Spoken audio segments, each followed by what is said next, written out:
Di sini saya sebagai moderator untuk belajar bareng PAP. Di sini untuk kantor PAP sendiri adalah Mbak Dulu. Dipersilakan kepada Mbak Dulu untuk belajar untuk mengajar di belajar bareng ini.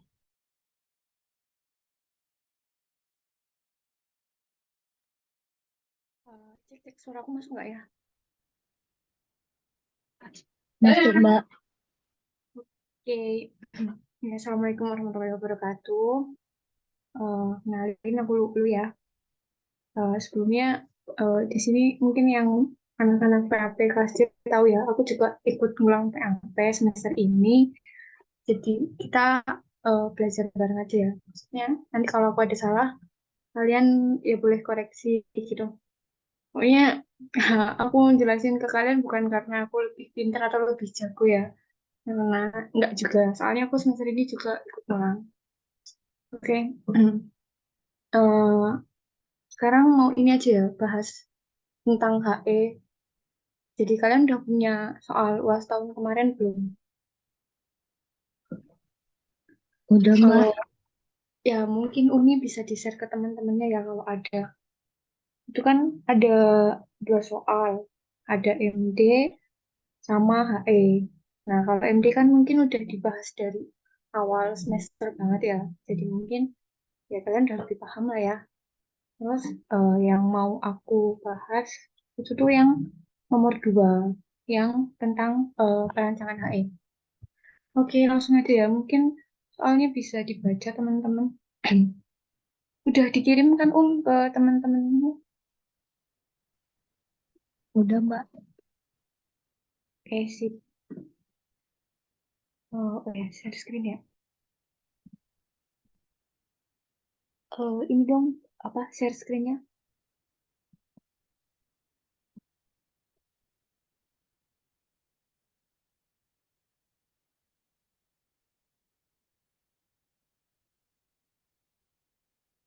Share screennya nggak bisa nih. Belum dikasih izin.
Share screennya udah kelihatan belum ya?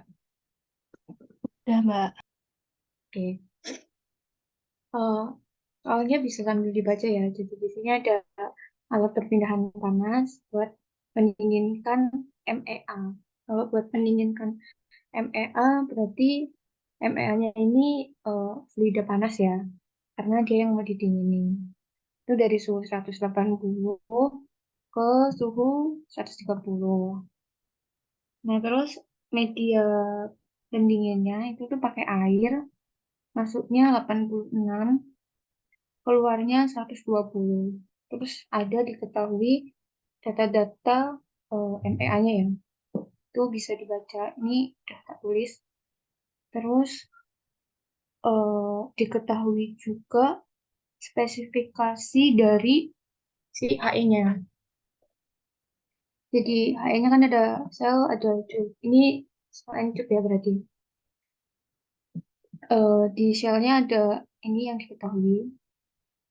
Terus di situ kayaknya kalau nggak salah tuh tahun kemarin ada tambahan ini eh, laju alir MEA-nya itu tuh 1.200 ya, 1.200 won per jam. Nah, dari kan tentang spesifikasi HE-nya yang diketahui kan yang ini kan. Nah, dari sini tuh kalian bisa nambah informasi tentang ID terus apa ID sama ini apa luas flow area per cube itu tuh dari tabel kern. Itu tuh bisa dilihat di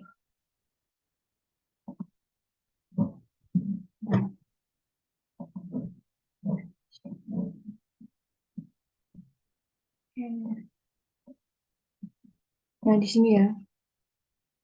Jadi kan eh, ini kan udah diketahui ID cell, levelnya pas sama cube-nya.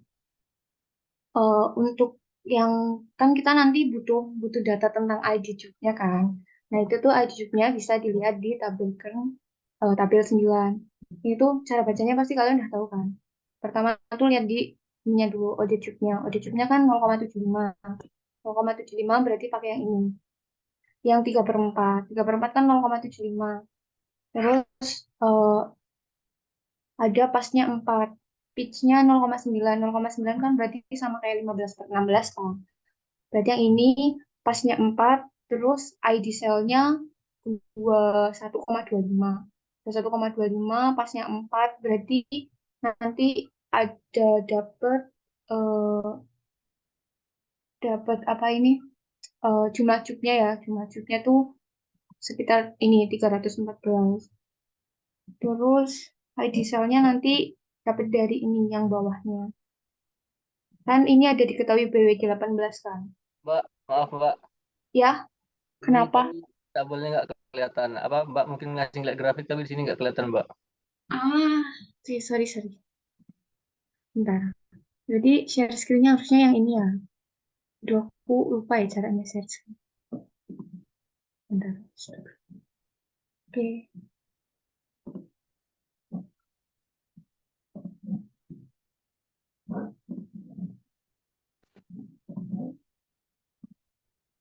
Sekarang udah kelihatan ada dua nggak? Ya udah Mbak. Ah, oke. Aku ulangi ya. Jadi, walaupun spesifikasi HE-nya udah diketahui di soal, tapi tuh tetap aja ada beberapa data yang harus kita cari tahu lagi gitu loh. Nah, cari tahunya tuh dari tabel 9 dan tabel 10. Kalau dari tabel 9-nya tuh kita dapat ini kan tadi dapat jumlah cube-nya. Terus kalau dari tabel 10 kita tuh nanti dapat ID cube sama flow area per cube. Itu ya. Tinggal baca ini. Bacanya tuh kalau yang tabel ini tadi kan ini diketahui kan OD-nya 0,75. Berarti pakai ini. OD 0,75 kan 3 per 4. Terus pitch-nya itu tuh 0,93. 0,93 kan sama kayak 15 per 6 kan. Berarti tuh pakainya tabel yang sini. Terus diketahui juga pasnya 4. Pasnya 4 berarti kan ini 4 pas. Nah, buat ID-nya 21,25. Berarti tinggal tarik ke sini. Itu nanti dapat jumlah cube 314. Dari tabel 9 dapat jumlah cube 314. Terus buat tabel 10-nya, ini kan diketahui BWG juga. BWG-nya 18, OD ID cell, sorry. OD cube-nya 0,75, kan 3 per 4, 0,75 ya. Terus BWG-nya 18, nah nanti dapat ID cube 0,625, flow areanya 0,334, sama surface-nya 0,1963. Nah, data-data ini tuh nanti yang bakal dipakai buat ke perhitungannya. Oke, langsung aja ke soalnya. Jadi, ini tuh soalnya ada 8 ya. Yang pertama beban banyak LMTD, luas, jumlah pipa, UCUD, RD, dan delta P. Nah, kalau menurutku ya, kalau yang tipikal soal kayak gini, ini kan banyak data-data yang udah diketahui kan. Bahkan spesifikasi HN-nya udah diketahui. Nah, menurutku tujuan dari soal ini tuh bukan, kita tuh bukan disuruh merancang gitu ya, tapi lebih ke seberapa kuat sih jiwa analisis kita gitu kan. Jadi nanti dari hasil perhitungan tuh kayak lebih ditonjolkan di analisis kita karena ini tuh udah banyak yang diketahui gitu kan. Jadi kita tuh nggak dituntut buat merancang gitu, tapi dituntut buat menganalisis dari yang udah diketahui ini. Kalau menurutku gitu ya. Terus langsung aja lanjut ke beban panasnya. Nah, di sini kan tadi masa yang diketahui kan masa MEA-nya ya 120. Kan beban panas kan MCPDT. Nah, biasanya kalian kalau ngitung beban panas itu pasti dari yang masanya diketahui. Berarti dari MEA. Nah, ini langsung dimasukin aja MEA, berarti kan masa ton per jam, terus dikali CP, sama dikali delta T. Delta T-nya ya udah pasti punya MEA ya. Nah, dapat beban panas segini.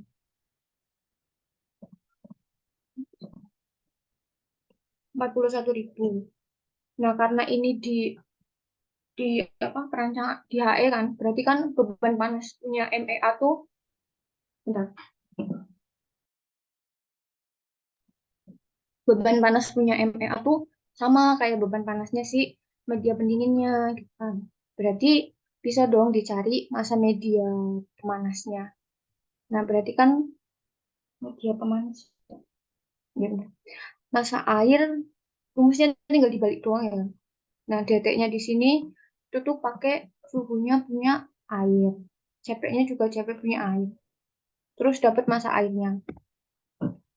Berarti yang pertanyaan A sama pertanyaan B udah dapat ya. Oh, ini harusnya beban pendingin. Oke. Pendingin. Oke. Nah, terus tinggal yang LMTD. Nah, LMTD ini eh, carinya tuh berdasarkan jadi ada dua ya, mau counter current atau co-current. Kalau counter current berarti dia yang antara fluida proses sama media pendinginnya tuh berlawanan gitu masuk ke HE-nya. Nah, kalau menurutku eh, mending pakai counter current aja karena dia tuh menghasilkan luas perpindahan panas yang besar ya. Jadi aku pakai counter current.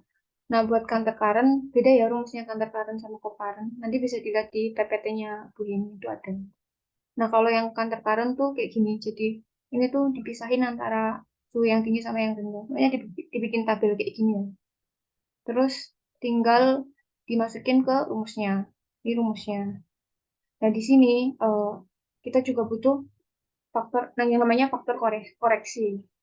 Karena kan di di M di MD di HE ini kan si cube-nya itu kan tadi kan pasnya 4 kan, otomatis kan kayak ada belokan-belokan gitu kan, makanya kita butuh faktor koreksi dari LMTD-nya. Nah, faktor koreksinya ini didapat dari tabel 18 Karen juga ya.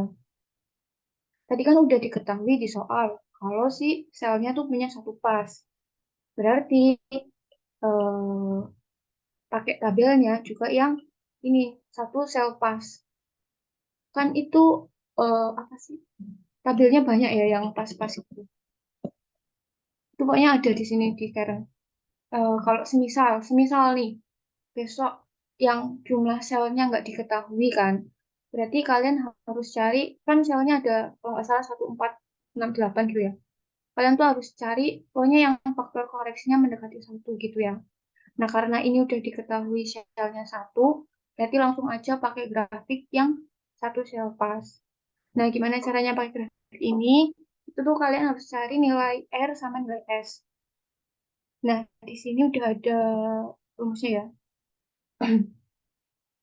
Rumus R sama rumus S.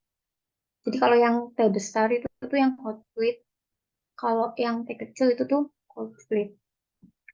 Tinggal dimasukin gini aja. Gini, bisa ya. Nanti Excel-nya tak share kok. Pokoknya tinggal dimasukin gini aja. Udah, terus misal nih R-nya dapet 1,5, S-nya ya, S-nya 0,4. Nah, ini 0,4, terus si R-nya 1,5. Jadi, R-nya tuh kayak gini ya, bentuknya melengkung gini. Kalau misal di sini 1,4, sini 1,6, berarti 1,5-nya tuh di tengah-tengahnya. Nah, tinggal dihubungin aja. Dapat faktor koreksinya 0,8, 0,85, 0,84. Nah, padahal tadi kan kayak ketentuan di awalnya kan faktor koreksi tuh harusnya yang mendekati satu ya. Nah, ini kan jauh dari satu. Nah, di sini pun kalian udah bisa analisis kayak faktor koreksi yang segini tuh mengakibatkan LMTD-nya kecil. Kalau misal LMTD-nya kecil tuh nanti luas luas perpindahan panasnya juga makin kecil. Bla bla bla itu tuh banyak alasan dari faktor koreksi yang nggak mendekati satu ini. Nah, itu tuh dari sini pun udah bisa mulai dianalisis gitu. Terus lanjut lanjut ke jumlah cubnya ya. Nah, caranya nentuin jumlah cub tuh kayak tadi ya yang udah tak jelasin. Tinggal eh, menghubungkan apa sih? ID ID cell, body cube sama pitch-nya yang mana. Pokoknya ini tuh dapat 314. Dapat 314 terus ini harusnya ini cuma cari si C. C itu tuh jarak antara pusat apa sih, pusat cube yang satu dengan yang lainnya. Nah, terus habis cari jumlah cube, pokoknya tuh kalian pertama cari LMTD. Udah pasti nomor satu tuh LMTD. Terus kalau misal jumlah cube-nya kayak tadi kan udah diketahui spesifikasi AI-nya kan, makanya bisa langsung cari jumlah cube. Nah, nek misal eh, spesifikasi AI-nya nggak belum diketahui, kalian bisa cari jumlah cube-nya tuh pakai eh, luas perpindahan panasnya, yang pokoknya yang udiknya ditebak itu ya. Karena ini udah diketahui jadi langsung aja jumlah cube-nya 314. Terus sekarang ke luas perpindahan panasnya. Luas perpindahan panasnya tuh rumusnya ini. Jadi MT ini jumlah cube. L tuh panjang cube-nya. Terus kalau yang A ini itu tuh flow area per cube-nya. Kalau yang NT ini udah dapat tadi L-nya juga udah diketahui dari soal. Nah, A-nya ini tuh yang di tabel di tabel Karen. A-nya tuh yang ini ya, flow area per cube. Oh, bentar. A-nya tuh yang yang ini, yang surface Berlin. Oke, tinggal dimasukin aja. Dapat A segini, 739.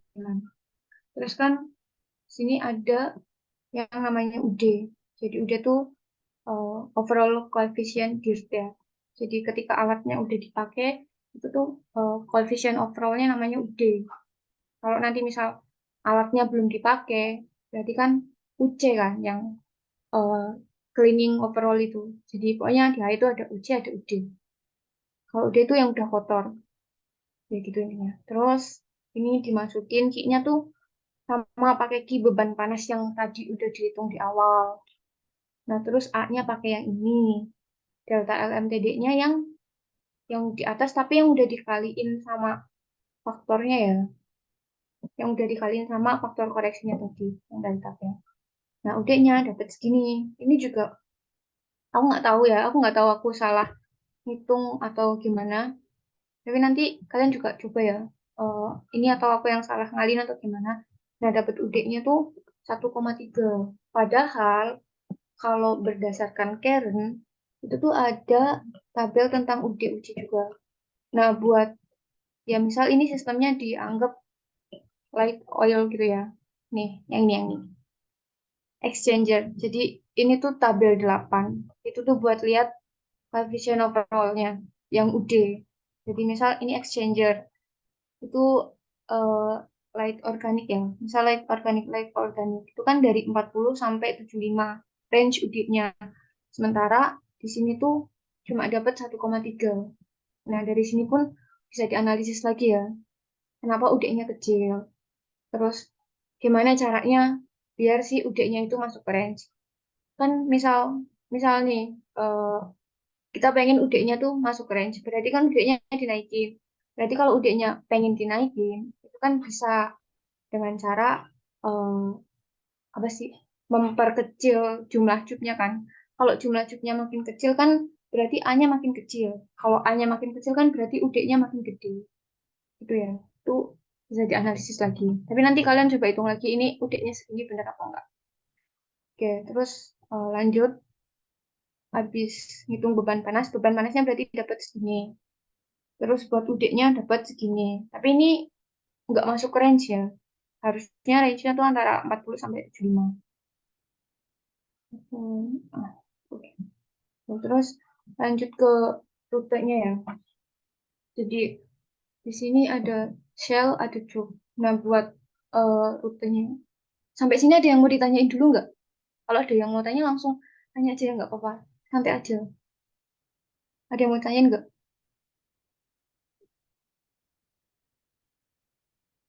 Oke, karena dia berarti nggak ada. Lanjut di shellnya itu tuh sebenarnya pertimbangannya tuh banyak ya, bisa dari korosivitas, terus dari jumlah volumenya itu juga bisa. Nah, aku di sini pakai yang volumenya besar. Kalau volumenya besar, tadi kan antara air sama MEA tuh lebih besar airnya. Nah, airnya tak masukin di cupnya. Terus kalau udah itu tinggal hitung perpindahan panasnya. Nah, mulai perpindahan panas ini yang mulai ribet. Jadi pertama tuh perpindahan panas di shell. Nanti kalian ngitung perpindahan panas di shell sama di cup ya. Buat di shell, yang pertama hitung flow areanya dulu.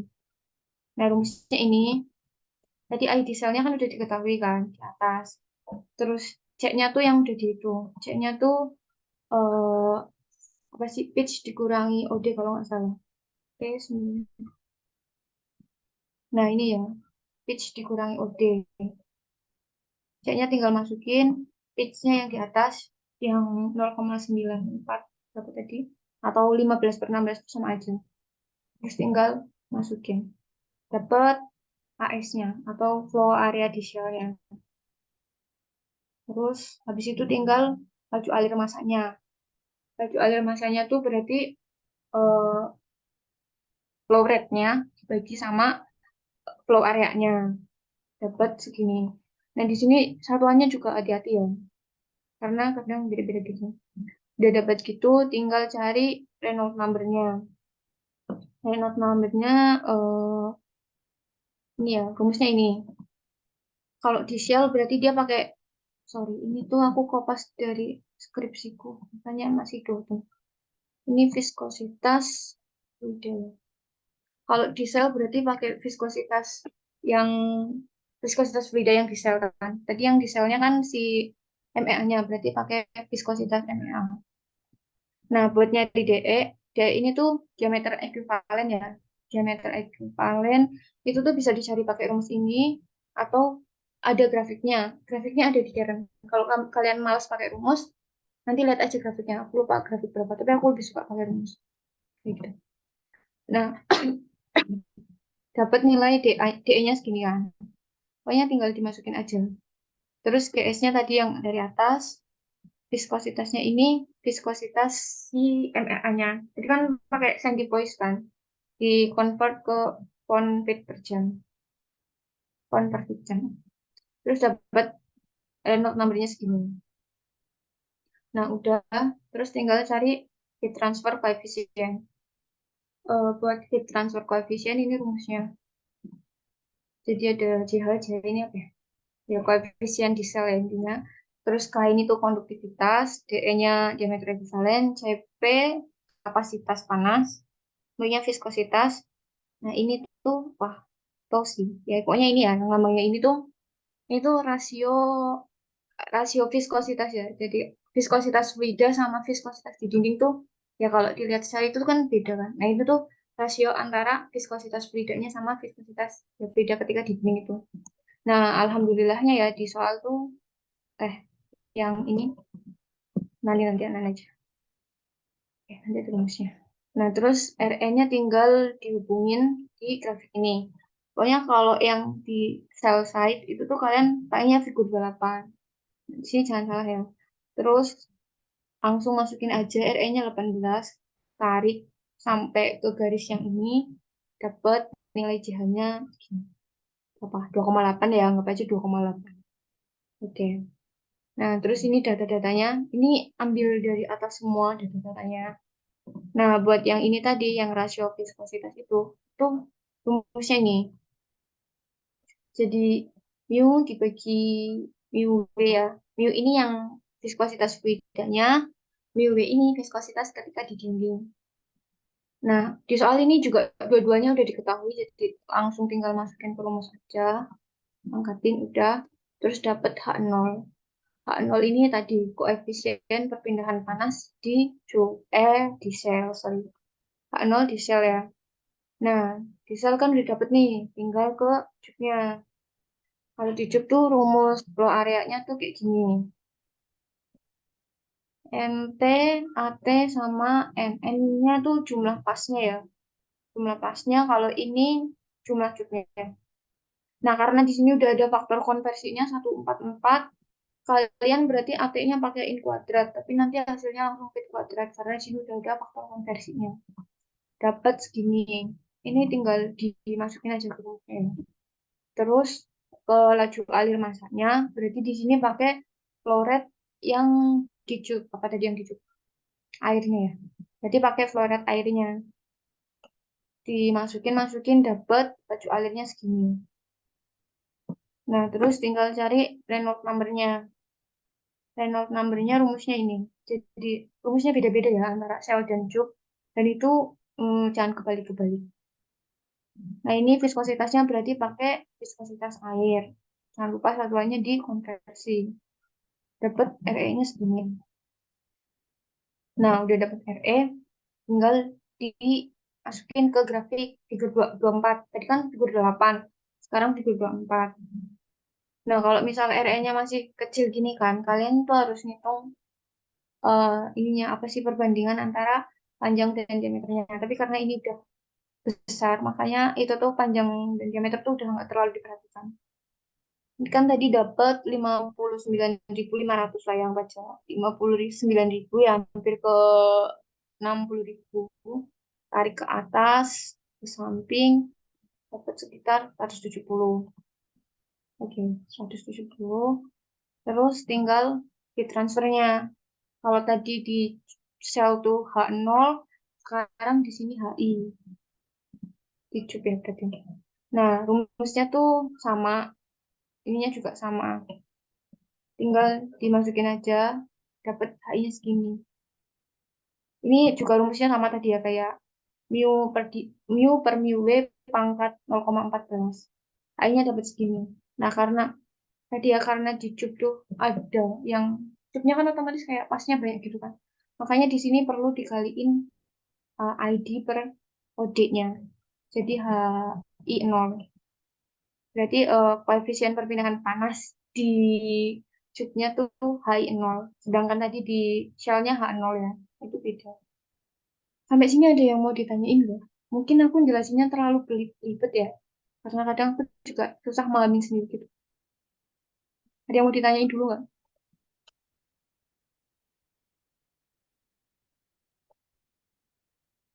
Oke, diam berarti nggak ada ya. Kan udah dapet nih. Berarti pertanyaan yang luas transfer. Oh, nggak ada ya. Ada berarti. Oke, lanjut. Ke, sekarang tinggal ke UC sama UD-nya. UC itu tadi yang clean overall coefficient. Sama UD-nya tuh berarti yang dirt-nya ya. Nah, ini kalau ada doughten gini harap dimaklumi ya, karena ini aku kopas dari skripsi tuh. Nah, H0 ini pokoknya yang dicu di transfer koefisien. Terus kalau yang HI0 ini yang di shell. Nah, data-datanya ini, terus tadi masukin aja ke rumus ini. Ya, terus dapat sekitar segini. Nah, sekarang tinggal ke dirt faktornya. Dirt faktornya atau Pauling faktor atau faktor pengotor itu rumusnya ini. Jadi ada UC sama UD. Nah, UC-nya dapat segini kan, UD-nya dapat segini. Nah, tadi dengan catatan UD-nya nggak masuk ke range ya. Sehingga dapat RD-nya tuh terlalu jauh. Nah, RD min ini tuh juga ada ketentuannya. Ketentuannya tuh beda-beda. Itu di Kern juga ya. Di Kern kalau nggak salah tabel-tabel terakhir itu tuh ada data-data tentang polling factor. Nah, kalian cari nah ini mulai dari tabel 12 ya itu tentang polling factor semua. Nah, RD min ini tuh exchanger 0,003. Tapi RD terhitungnya tuh jauh banget ya 0,7. Ya maksimal kalau semisal RD minnya tuh 0,003, RD terhitungnya ya 0,005 gitu mungkin masih bisa diterima. Nah, ini tuh terlalu jauh. Makanya tadi yang kayak aku bilang, kayak kita nggak mungkin apa sih ganti-ganti jumlah cubnya gitu kan, trial error dan segala macam. Mungkin yang sama Bu ini tahu ya, kalau misal ini yang nggak sesuai itu harus di trial kan, baik dari jumlah cubnya, ukuran HE-nya atau suhu pendinginnya itu kan harus di trial biar si RD min-nya biar RD terhitungnya tuh nggak jauh berbeda sama RD min kan. Nah, tapi tadi karena di soal tuh spesifikasi HE-nya udah diketahui kan kayak kita nggak bisa merubah apa-apa dong. Berarti di sini kayak kita tuh tinggal apa sih analisis gitu loh. Analisis kita tuh gimana? Nah, menurutku poin dari soal ini tuh gitu. Seberapa kuat kita menganalisis hasil perhitungan ini. Kan ini kan jauh kan. Nah, itu tuh bisa dianalisis kalau RD-nya terlampau jauh dari RD ini. Nah, buat menurunkan RD-nya ini, itu tuh bisa dengan cara menaikkan UD atau menurunkan UC-nya.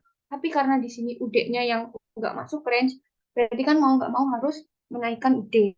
Nah, menaikkan UD tuh caranya gimana? Tadi, menaikkan UD tuh bisa dengan cara mengecilkan alatnya atau mengurangi jumlah cupnya, bisa mengurangi panjangnya.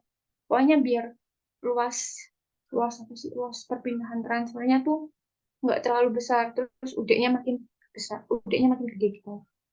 Ya itu tuh ada di PPT ya, kalian bisa baca aja. Nah itu udah RD-nya udah, terus lanjut ke enggak, lanjut ke pressure drop-nya ya. Jadi pressure drop juga ada di shell, ada di tube.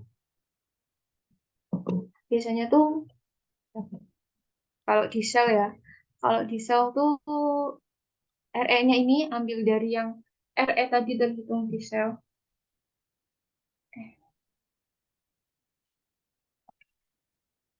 Ini satu menit. Nah, RE-nya tuh ambil yang ini. Ini kan yang di shell kan. RES biasanya tuh tandanya. Terus di sini butuh nilai F ya. Jadi rumusnya dulu. Rumusnya tuh ini. Rumusnya tuh ini. F itu tuh faktor friction. Terus GS tuh tadi laju alirnya. DS diameter sel atau ide ya, ide shellnya. N plus 1 ini tuh number of courses. Terus DE diameter ekuivalen, S-nya tuh specific gravity, ini tuh tadi rasio viskositas. Nah, F-nya tuh dari mana? F-nya tuh dari grafik ini. Dari figur 29 ya. Itu tuh cuma butuh nilai RE aja. RE-nya kan 18,69. 18,69 ya di sini tarik ke atas dapat F-nya tuh 0,02 berapa? 0,021 ya. Yang pasti 0,021.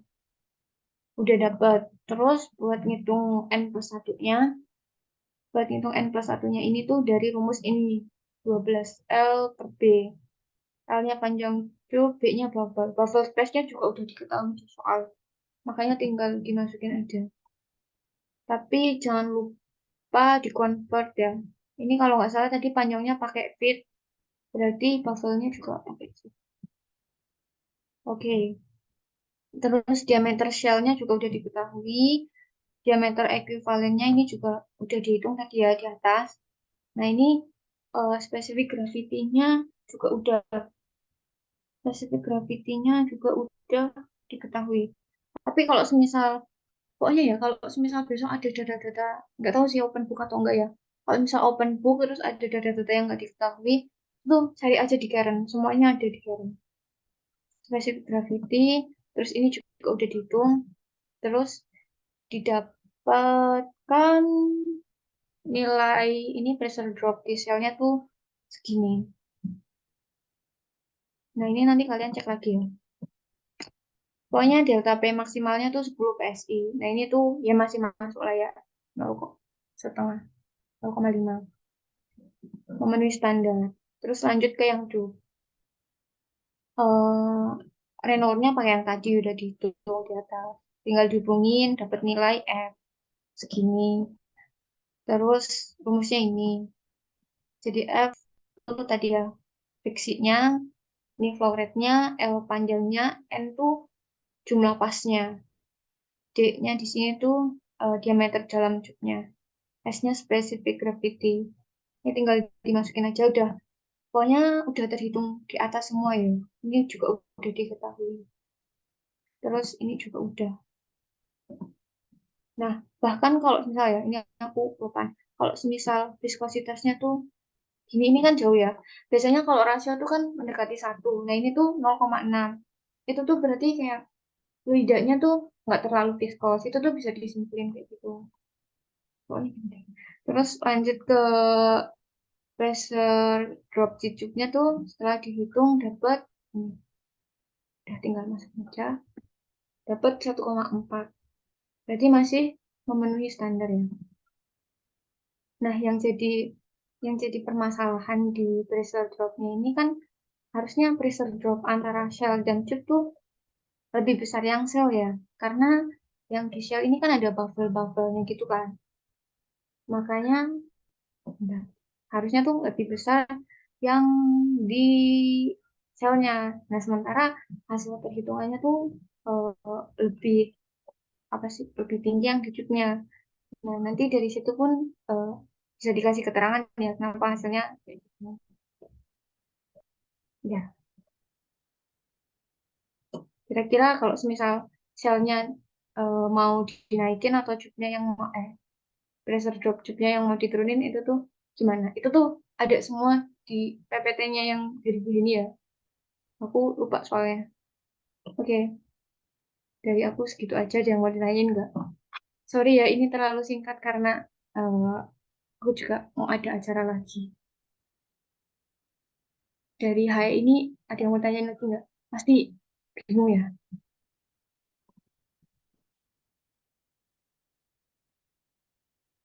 Dari teman-teman, apakah ada yang mau bertanya?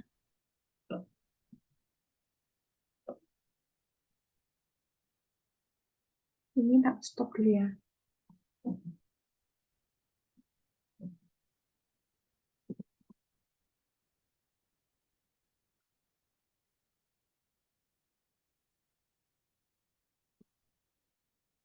Kalau kalau nggak ada atau mungkin malu-malu ya mau tanya, kalian boleh PC ke aku nanya. Ya boleh lah nanya apa aja tentang PAP atau nanya apa. Nanti aja. Kalau misal malu mau tanya di sini. Kalau Excel sama kalau Excelnya itu nanti di-share nggak ya, Mbak? Excel yang ini boleh, boleh. Share ke siapa ya? Ke Umi ya. Nanti Umi yang forward ke teman-teman. Tapi ini Excelnya sama dikoreksi lagi ya. Soalnya aku tadi, ya jujur aku nyiapinnya buru-buru karena dari pagi aku ada acara, makanya sedikit gerusa-gerusu ya. Kalian sambil cek lagi aja. Kalau misal ada yang salah, ya bisa diomongin ke aku. Umi Excelnya udah tak share tapi lewat Telegram.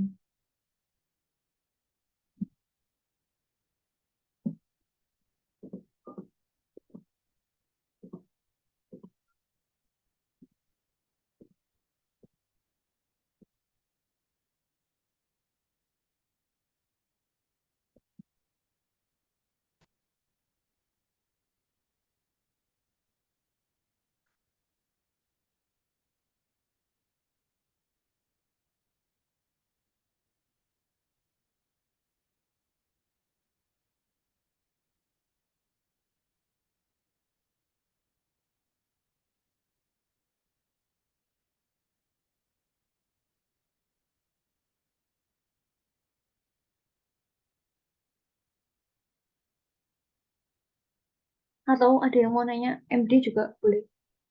Kalau ada di sini, nggak ada yang nggak apa-apa.